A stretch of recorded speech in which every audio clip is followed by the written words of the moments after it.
강주 가톨릭 평화방송 향기로운 오후 주님과 함께 잘 청취하고 있습니다. 사랑합니다.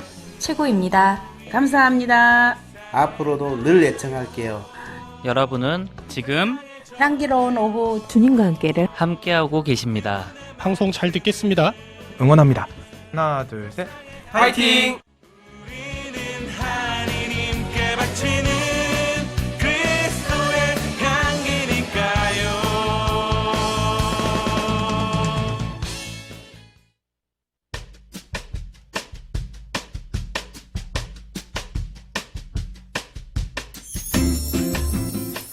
성경 부름에 대한 물음.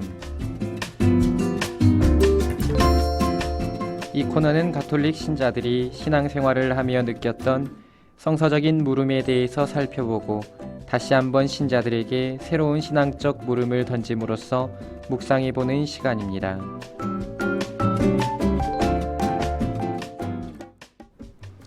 안녕하십니까. 사목국 정규현 시몬 신부입니다. 반갑습니다. 오늘도 지난주에 이어서 청사목의 이창훈 베드로 신부님께서 함께해 주셨습니다. 신부님 어서 오십시오. 네, 신부님 반갑습니다. 네, 드디어 내일입니다. 네, 내일입니다.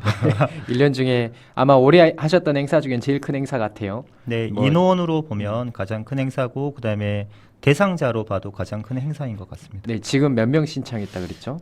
정확하게 794명입니다. 6명만 더 오면 800명이네요. 아, 예. 근데 뭐 그 정도는 좀 약간 비워놔도 되지 않을까라는 생각을 합니다. 그렇습니까? 그 뭐 신청 안 하고 오시는 분들도 있을 테니까. 아마도 이제 수능이 끝나서 네. 그 수험생들이 오지 않을까라는 생각이 들어서 저희가 좀 여유롭게 약간 조금은 더 준비했는데요. 네. 또 그렇다고 방송을 들으면서 많이 오시면 안 되고요. 네. 예. 그 정도면 될 것 같습니다. 네. 아무튼 힘들고 고단하시겠지만 뭐 좋은 그 충만한 하느님의 은총이 충만한 자리가 되었으면 좋겠다 싶고요. 언제든지 도움이 필요하시면 마음으로는 함께 해드리겠습니다. 며칠 전에는 함께 도와주신다고 또 축제를 위해서 제가 이제 옷도 이쁜 거 입고 왔고요. 네. 머리도 이쁘게 네, 하고 내일 또 청소년들도 만나고 청년 교사 만났을 때 더 기쁘지 않을까 하는 생각도 들고 날씨가 또 되게 좋더라고요. 네. 또 하느님께서 허락해 주셔서 네. 좋은 시간이 될 것 같습니다. 네.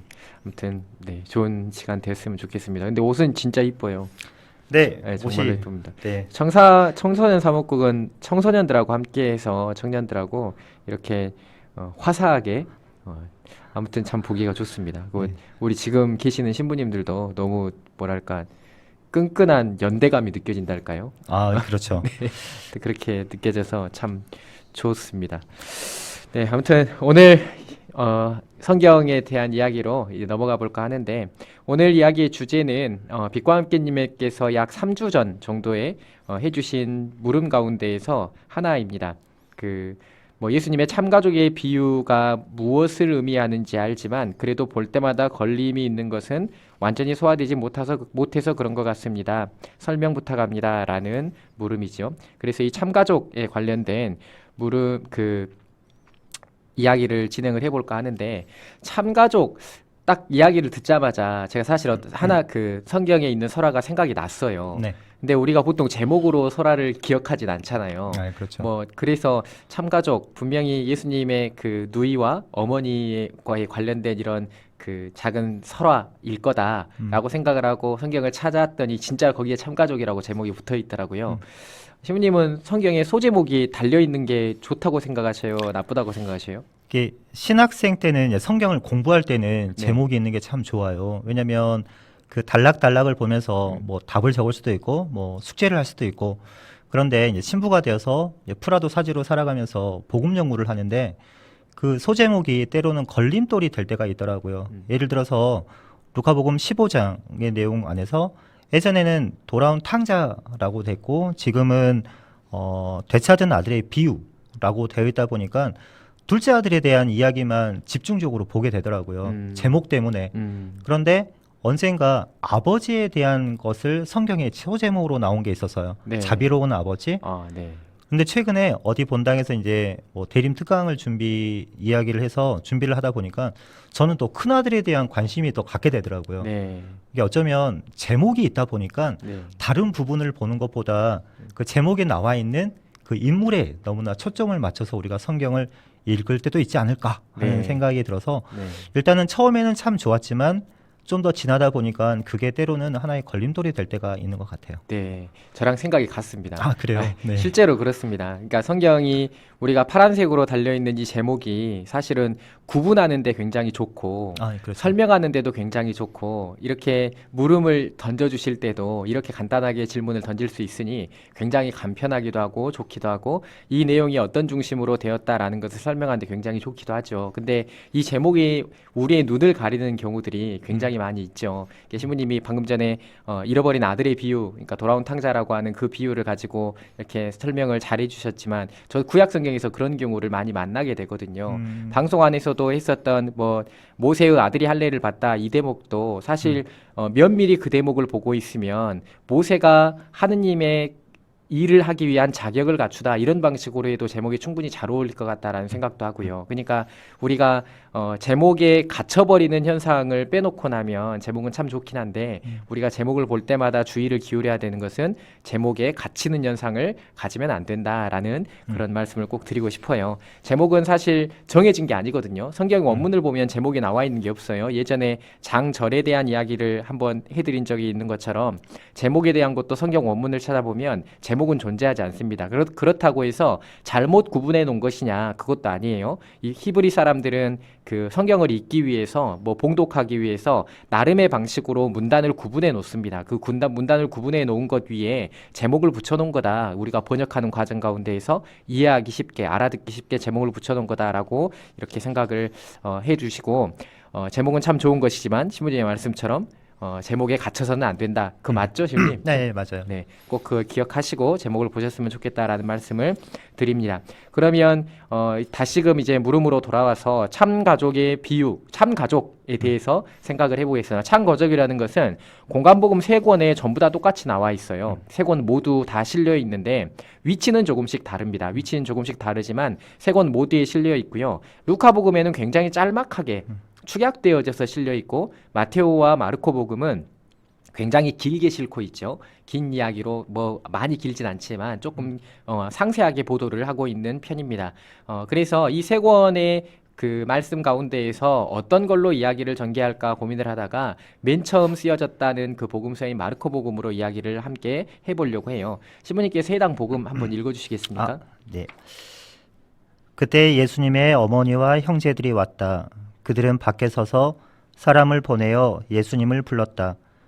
그분 둘레에는 군중이 앉아 있었는데 사람들이 예수님께 보십시오. 스승님의 어머님과 형제들과 누이들이 밖에 스승님을 찾고 계십니다. 하고 말하였다. 그러자 예수님께서 그들에게 누가 내 어머니고 내 형제들이냐 하고 반문하셨다. 그리고 당신 주위에 앉은 사람들을 둘러보시며 이르셨다. 이들이 내 어머니고 내 형제들이다. 하느님의 뜻을 실행하는 사람이 바로 내 형제요, 누이요, 어머니다. 네, 복음의 내용을 해석해 보기에 앞서서 먼저 성경 말씀들, 성경 설화들이 가지고 있는 아주 짤막한 특징에 대해서 조금 염두에 두실 필요가 있다라는 말씀을 전해드리고 싶어요. 성경의 설화는 뭐 예수님의 공생활의 기간을 요한복음과 공관복음이 다르게 설명하고 있는 것처럼 성경의 설화들은 그 예수님의 행적을 처음부터 끝까지 그대로 있는 그대로 실어놓은 것이 아닙니다. 나름의 배치의 미학을 발휘해서 어떤 방식으로 예수님께서 그리스도라는 것을 전달하는데 더 좋을까라는 것을 고민하며 배치를 한 것이고요. 그렇기 때문에 루카복음서나 마테오복음서나 마르코복음서가 모두 다 이 참 가족의 설화도 역시 약간은 다른 위치에 놓여져 있게 만들어져 있다라고 말씀을 드립니다. 그래서 우리는 오늘 이 마르코복음 방금 그 이신부님께서 읽어주셨던 마르코복음을 토대로 이야기를 해볼 겁니다. 이 이야기는 진짜 많은 신학적인 논쟁을 불러일으키는 이야기였어요. 그러니까 성모님의 동정성에 관련되어져서 이 가톨릭의 교리가 맞는가 틀린가를 반박하고 논박하는 데 있어 개신교 학계에서 굉장히 많이 인용했었던 그런 구절이라고 할 수 있어요. 그런데 우리가 이것에 대해서 그 고민을 해볼 필요는 없을 것 같고 이것에 대해서는 조금 생각을 해보지 않은 채 논증은 하지 않은 채 이 설화의 내용 자체만 가지고 이야기를 해보겠습니다. 이 설화를 보기에 앞서서 이 설화 바로 위에 있는 한 구절을 마르코복음의 한 구절을 봐야 될 필요가 있어요. 그게 이 구절입니다. 3장 21절인데 그런데 예수님의 친척들이 소문을 듣고 그분을 붙잡으러 나섰다. 그들은 예수님께서 미쳤다고 생각했던 것이다. 라는 대목이 등장합니다. 이게 베엘제불에 관련되어진 예수님의 그 해석을 설명할 때 앞서서 배경 설명을 하는 구절이었는데 예수님의 친척들이 예수님이 미쳤다고 생각을 하면서 그를 잡으러 나섰다라고 생각을 그 구절이 있다는 거예요. 그 후에 참가족에 대한 이야기가 나와요. 그러면 우리가 이런 생각을 해봐야 됩니다. 예수님이 군중들 사이에서 사람들에게 가르침을 하고 계셨을 때 예수님의 어머니와 형제들이라고 부르는 사람들, 누이라고 부르는 사람들이 예수님을 찾아옵니다. 왜 찾아왔을까요? 그것을 우리가 한번 생각을 해봐야 됩니다. 도대체 왜 찾아왔을까? 그것에 대한 단서가 그 앞 대목에 나와 있다는 것이지요. 예수님의 친척들이 그분을 붙잡으러 나섰다라는 대목 안에서 우리는 그것을 엿볼 수 있다는 겁니다. 이게 무슨 말이냐면 궁금한 거예요. 궁금하다기보다 불안한 거죠. 예수님이 하고 있는 활동이 계속해서 유다인들이 가지고 권력자들이 가지고 있던 그리고 정치적인 힘을 가지고 있었던 그 사람들이 주장하는 것과 상반되는 행위들을 하시고 그들이 이해하고 있는 율법과 상반되는 행위를 하고 계셨기 때문에 위협을 느끼기도 했을 것이고 그리고 예수님이 불안하기도 했을 것이며 때로는 그 가족들 가운데 누군가는 아마도 예수님이 하고 있는 일이 정말로 하느님의 일이 맞다면 격려도 해주고 싶었을 것이고 뭐 이런 다양한 근거들을 댈 수 있었겠지만 어찌됐든 예수님의 어머니와 그 가족들이 예수님을 찾아온 이유에 대해서 우리는 조금 생각을 해봐야 될 필요가 있죠. 무엇 때문에 찾아왔을까라는 것, 그에 대한 단서가 그 앞에 놓여져 있다라는 사실을 우리가 조금 생각을 해봐야만 합니다. 그런데 이제 그들이 찾아왔을 때 예수님께서 군중들을 향해서 이야기를 하고 계셔요. 반문을 합니다. 스승님의 어머니와 그 형제들이 스승님을 찾아왔습니다라고 이야기를 하자 스승님이 그들에게 반문을 하죠. 누가 내 어머니요 내 형제들이냐라고 이야기를 하십니다. 그런데 성경의 설화 안에서 우리가 잘 드러나지 않지만 제가 히라보는 잘 못하는데 잘하시죠. 잘 못하는데 그 주변을 둘러보시며 말씀하셨다라는 그 동사의 시제가 약간의 시간의 유격을 두는 형태로 쓰여져 있다라고 하더라고요. 이 말은 무슨 말이냐면 그 상황을 여러분들이 머릿속에 잘 생각해 볼 수 있도록 만들어주는 것입니다. 그러니까 예수님께서 누가 내 어머니요 내 형제들이냐라고 물은 다음에 약간의 침묵 가운데에서 그러니까 과거 분사 뭘 썼다고 하는데 약간의 침묵 가운데에서 주변에 앉아 있는 당신의 말씀을 듣고 있었던 그 사람들을 쭉 둘러보셨다는 거예요. 그 둘러보신 장면을 머릿속에 상상하시고 담아 놓으시면 좋겠어요. 그렇게 둘러보신 이후에 하신 말씀이 이것입니다. 이들이 내 어머니요 내 형제들이다. 그리고 나서 하나의 말씀을 덧붙이지요. 아버지의 말씀을 듣고 실행하는 이가 내 어머니요 누이요 형제들이다 라고 말씀하시는 이 대목에 대해서 우리가 생각을 해봤을 때 사실 어머니와 그 형제들이라고 부르는 사람들이 예수님이 가르침을 주시고 있었던 집안에 사고 있었다고 보도하고 있어요. 그 집안에 들어오지 못한 채 아마 군중이 너무 많아서 그랬을 겁니다. 바깥에서 기다리고 있으면서 예수님을 부른 거예요. 예수님은 어머니와 형제들을 향해서 당신들이 내 어머니가 아니고 내 형제가 아니다라는 것을 말씀하시는 것이 아니에요. 그렇죠.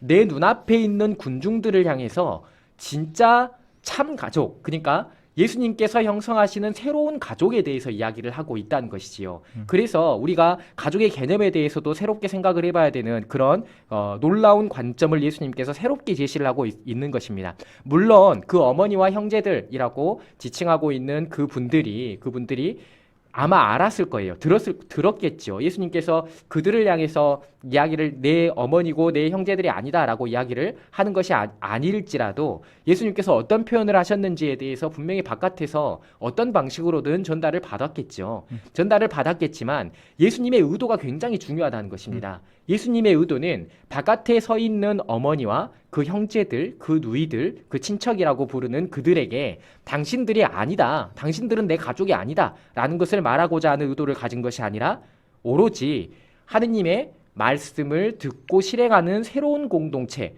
그 공동체의 엮어짐을 말씀하고 있는 것이었다라는 것을 우리가 알아두어야만 한다는 것이죠.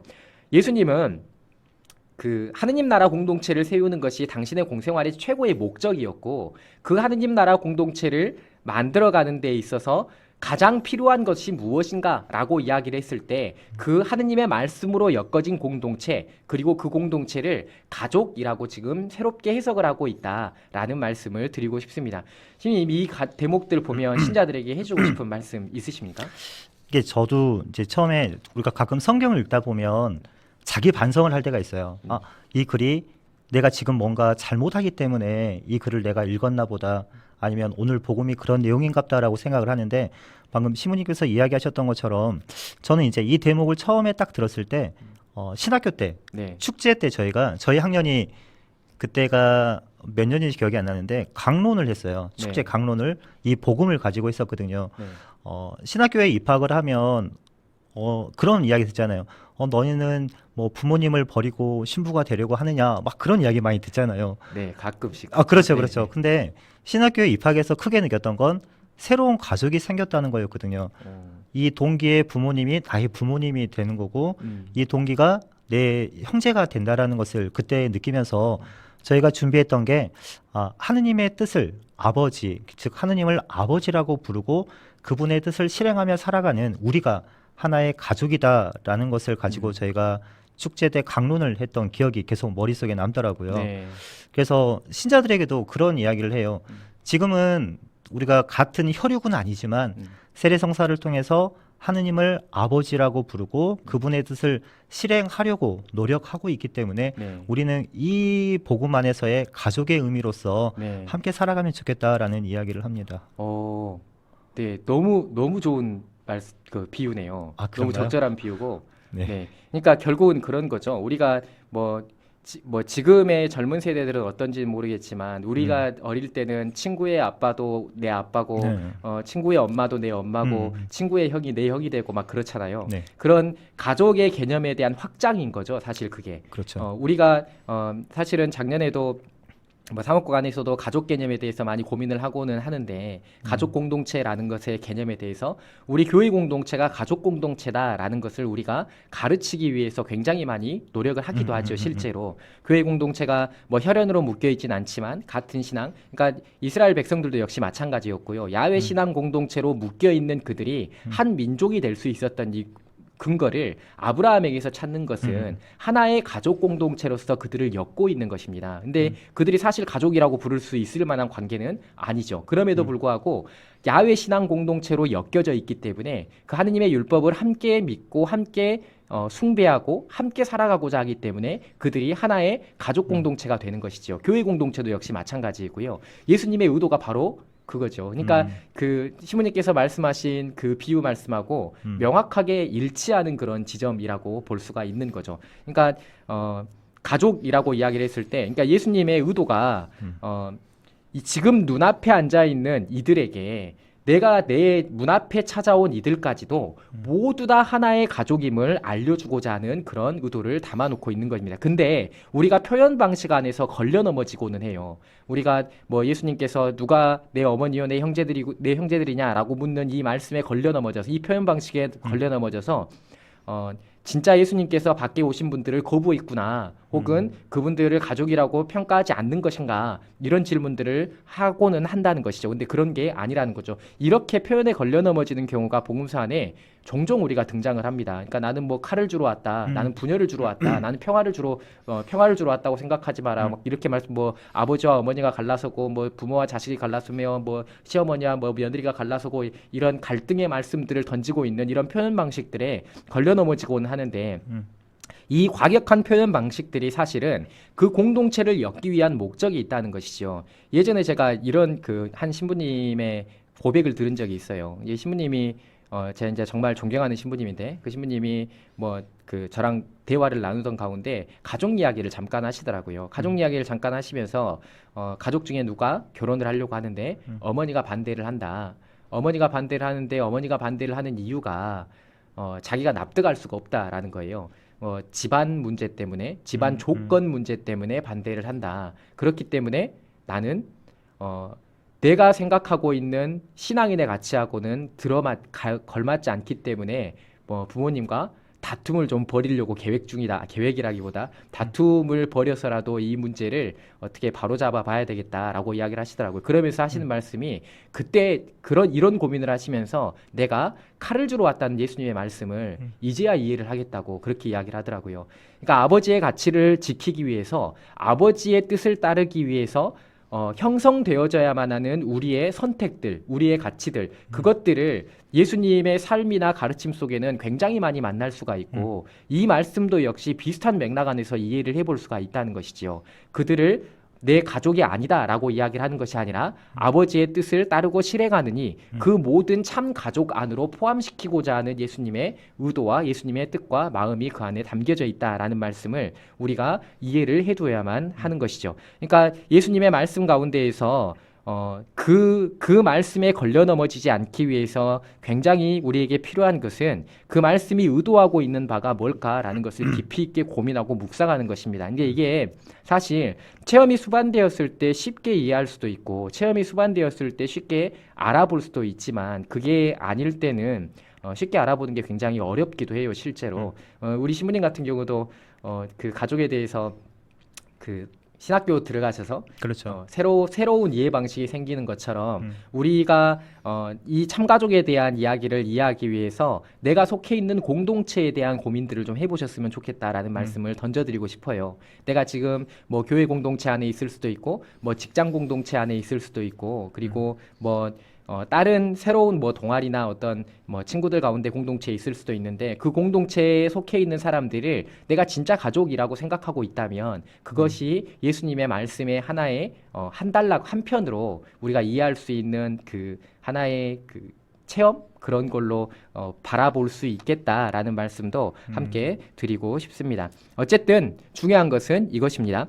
가족을 부인하거나 상처를 주거나 반목하고자 하는 목적이 아니라는 거죠. 그렇죠, 신부님? 그렇죠. 네.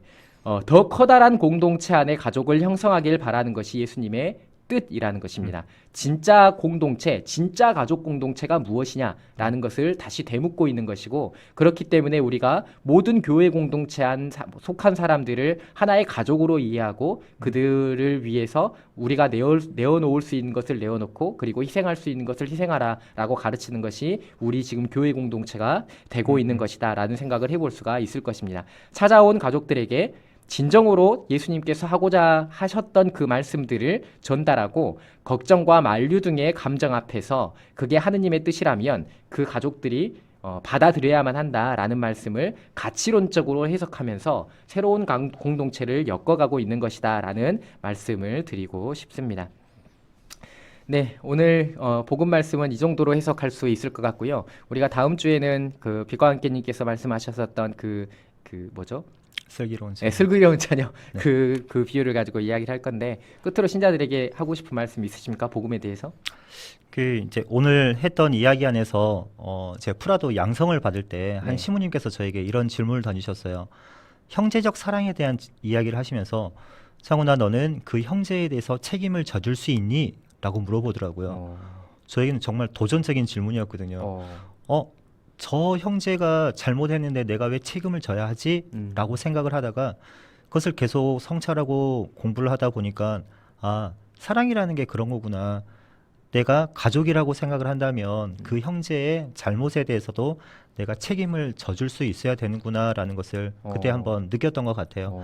오늘과 좀 또 이런 이야기를 하면 또 걸려 넘어지는 분들이 계실 수 있는데 이런 지향을 가지고 살아간다면 혈육이 아니더라도 형제로서 가족으로서 그 모습들을 우리가 조금씩 만들어 갈 수 있지 않을까 하는 생각을 했습니다. 네, 주님 감사합니다. 네. 어쨌든 이 설화의 대목을 읽을 때 가족을 거부하는 것이 아니라 더 커다란 하느님의 뜻으로 그 점철되어 있는 그리스도인 가족 공동체를 형성하는 게 목적이었다라는 사실을 꼭 알아두셨으면 좋겠고요. 우리가 현대사회 안에서 가족, 가정의 그 개념적인 변화 그리고 변화를 받아들이고 더 큰 의미 안에서 모든 그리스도인들을 우리의 가족으로 이해하고 그 받아들일 수 있었으면 좋겠다라는 말씀을 전하면서 오늘의 이야기를 마칠까 합니다.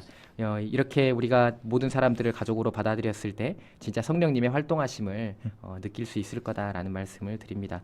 열천의 비유를 다음 주에 하는 걸로 약속을 하고요. 문자 하나 이창훈 이신부님께서 읽어주셔야 되겠는데요. 아, 네. 6449님께서 보내주신 문자인데요. 와, 이창훈 신부님, 정규현 신부님 너무 반가워요. 내일 무슨 행사인가요? 라고 하셨는데요. 내일은 청소년 청년 교류교사 축제를 합니다. 저희가 3년 만에 전체가 모여서 함께하는 축제이고요. 과거에는 따로따로 했었는데 올해는 여러 가지 사정상 함께하는 축제입니다. 주제는 빛에서 빛으로 라는 주제를 가지고 우리가 예수님의 빛을 통해서 우리가 빛이 되고 우리 스스로가 또 누군가에게 빛의 모습을 보여주자라는 주제로 축제를 준비하고 있습니다. 감사합니다. 네. 그런 행사라고 합니다. 네, 그러면 오늘부터 그 일주일간 이제 성서 주간이 시작되게 되는데 성서 주간에만 특별히 성경을 읽어라라고 말씀드리지는 않죠, 우리가 네네. 보통. 근데 그렇죠. 이 일주일이라는 기간을 주면서 성경이 얼마나 중요한가라는 것을 되새기고 생각해 볼 수 있도록 초대하는 게 교회의 의도라고 말씀을 드릴 수가 있고요. 어쨌든 성서 주간이 시작되니까 성경이 얼마나 중요한지 우리의 삶을 변화시키고 더 그리스도인답게 만드는데 얼마나 중요한지 일주일 가운데 딱 한 번쯤은 생각해 볼 수 있으면 좋겠다라는 말씀을 드립니다. 네, 신부님과 아쉽지만 오늘 여기서 인사를 나눠야 될 것 같습니다. 오늘도 정말 좋은 말씀 감사드립니다. 제가 감사드립니다. 다음 주에 또 뵙겠습니다. 네. 네, 청소년 사목국 부국장 이창훈 신부님과 함께했습니다. 노래 한 곡 듣겠습니다. 노래는 이노주사의 행복.